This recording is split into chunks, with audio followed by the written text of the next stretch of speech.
In part one of this video series, we considered some of the history of banking, and we looked at a little bit about the sociopolitical and socioeconomic systems currently in play.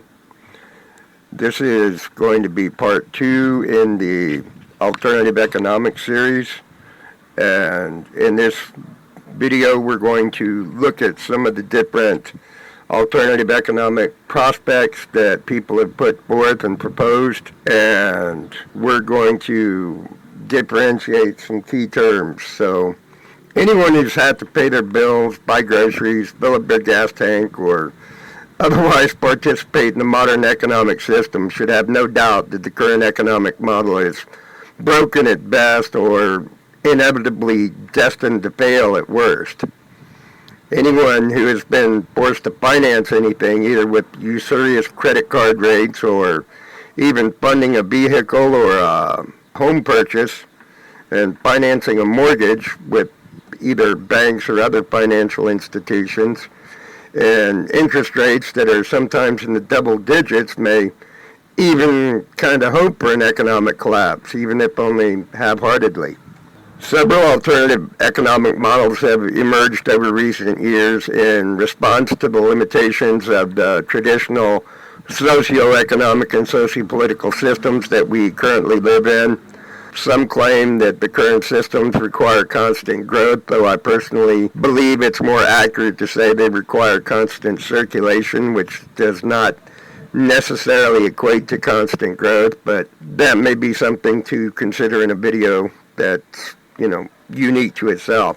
These new and improved, if you will, economic models, ostensibly at least, aim to create more sustainable, equitable, and resilient economies. It should be noted also that I have used similar modifiers for each of the economic systems being introduced, not in order to disparage it, but merely in recognition of the fact that different people will have unique variations or views about these economic models, again, based on their individual perception and perspective, as well as unique input from different schools of economic and even sociological thought.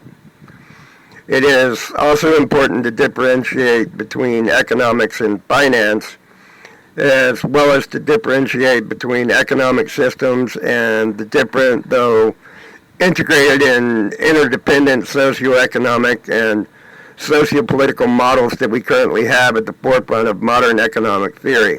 This is one of those places where I would completely argue against being either wholly capitalist and even vehemently deny being communist, as these are, in large essence, in large part, measures of personal economic wealth and financial growth and expansion solely within a political framework or socio-political systems, as opposed to purely economic or financial systems.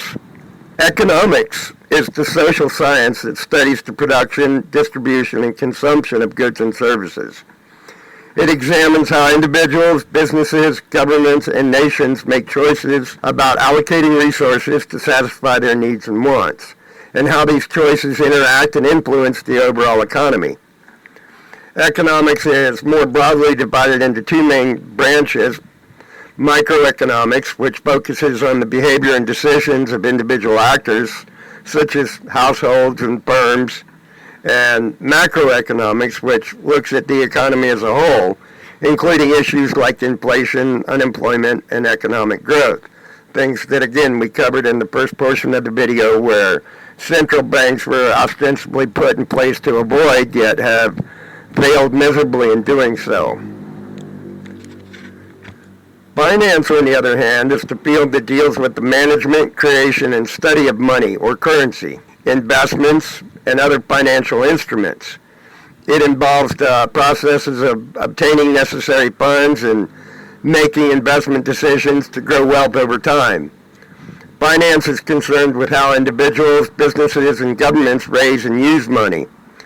It encompasses a multitude of subfields, including personal finance, which is managing the individual or family finances, corporate finance, or managing the company's finance and capital structure, and public finance, which is managing the finances of governments and public entities.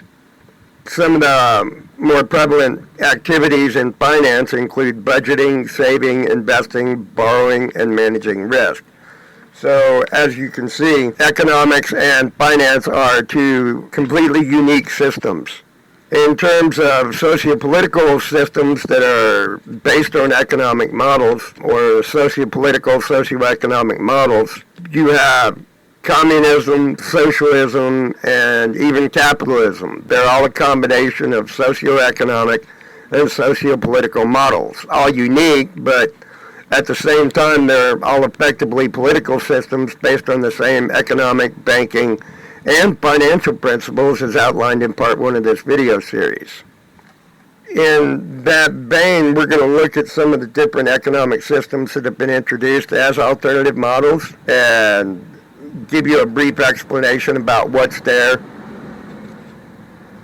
if the traffic goes by, and what people are professing may work better than the current socio-political and socioeconomic models in play.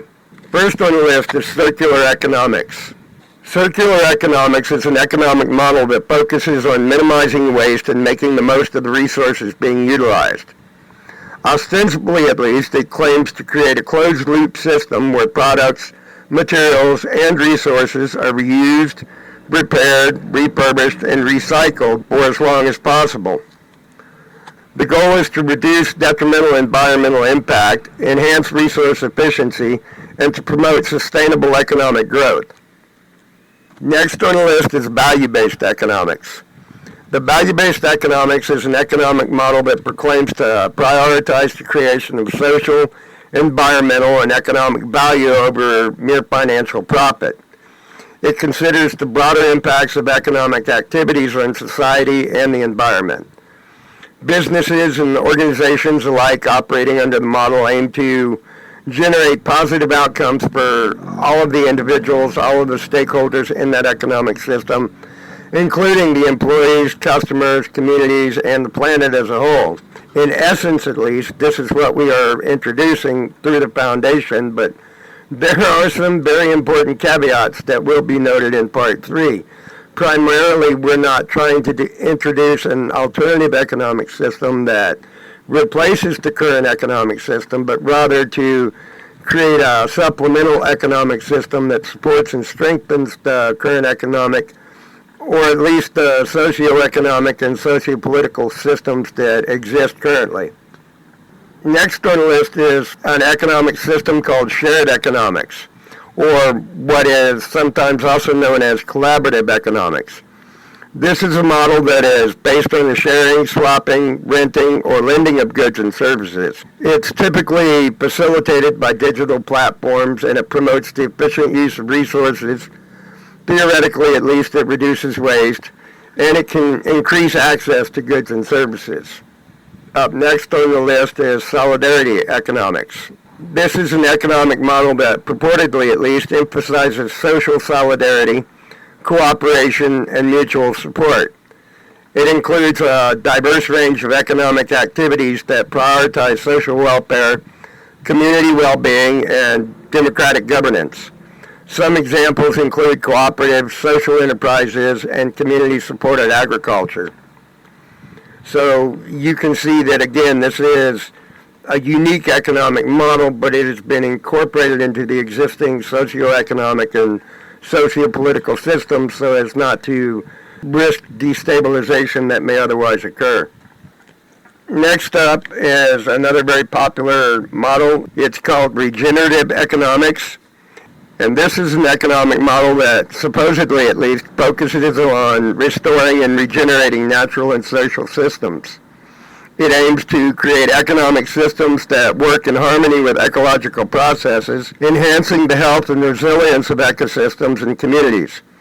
It further emphasizes practices that rebuild natural capital and foster social equity.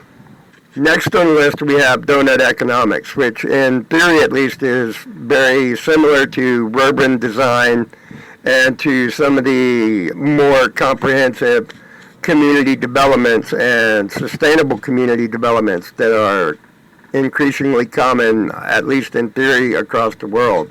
This economic model claims to visualize a more sustainable economy as a donut-shaped space where humanity can thrive. The inner ring represents the social foundation, ensuring that no one falls short on life's essentials or the basic necessities of life, while the outer ring represents the ecological ceiling, ensuring that human activities do not exceed planetary boundaries. The goal is to balance social and environmental sustainability. Next on the list is steady state economics. This is an economic model that purportedly advocates for an economy with stable or mildly fluctuating levels of population and consumption of resources. It emphasizes sustainable scale, fair distribution, and the efficient allocation of resources to maintain a balance with ecological limits.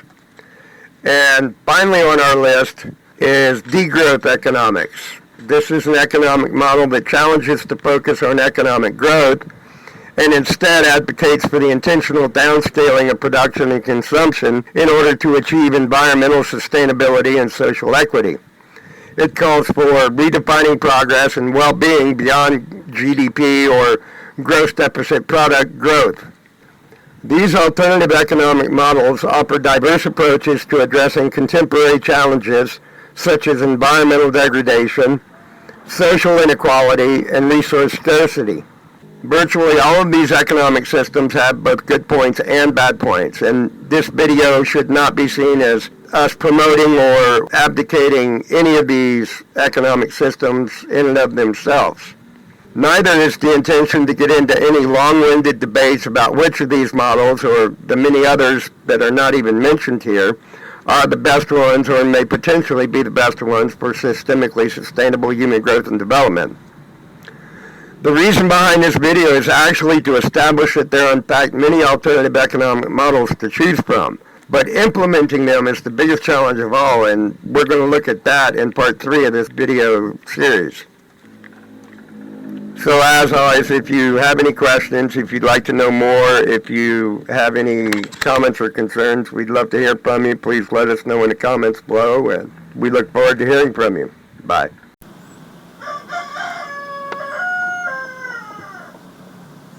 Please like, share, subscribe, and comment below.